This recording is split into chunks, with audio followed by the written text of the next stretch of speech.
पिछले दिनों भारत और चीन के बीच हुए समझौते और उसके बाद रूस के कजान शहर में प्रधानमंत्री नरेंद्र मोदी और राष्ट्रपति शी जिनपिंग की हुई बैठक का असर दिखना शुरू हो गया है। दोनों देशों के बीच पूर्वी लद्दाख इलाके में सीमा पर पिछले 4 साल से जारी तनाव कम होने लगा है। डेमचौक और देपसांग पॉइंट से भारत और चीन के सैनिकों की वापसी शुरू हो गई है।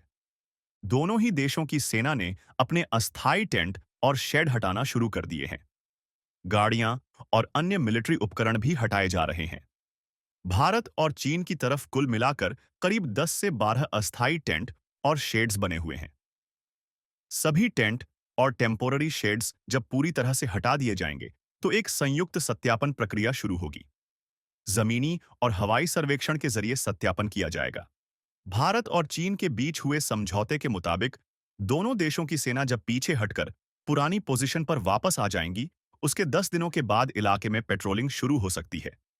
देपसांग और डेमचौक इलाकों में दोनों देशों की सेना पेट्रोलिंग कर सकेंगी। हालांकि इसके साथ कुछ शर्तें भी जुड़ी हुई हैं। दोनों देशों की सेना इन इलाकों में अलग-अलग दिन पेट्रोलिंग करेंगी।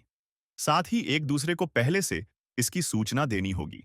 डेमचौक के गलवान घाटी और गोगरा हॉट स्प्रिंग्स में पेट्रोलिंग को लेकर दोनों देशों के बीच अभी चर्चा नहीं हुई है।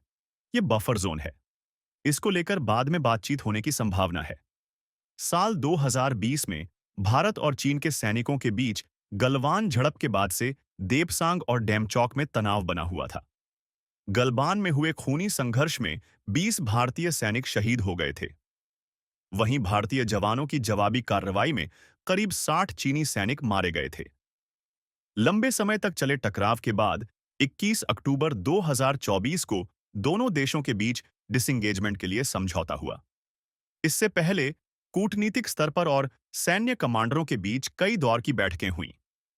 समझौते के कुछ दिनों ही बाद रूस के कजान शहर में हुए ब्रिक्स सम्मेलन के दौरान प्रधानमंत्री नरेंद्र मोदी और चीन के राष्ट्रपति शी जिनपिंग की अलग से बैठक हुई।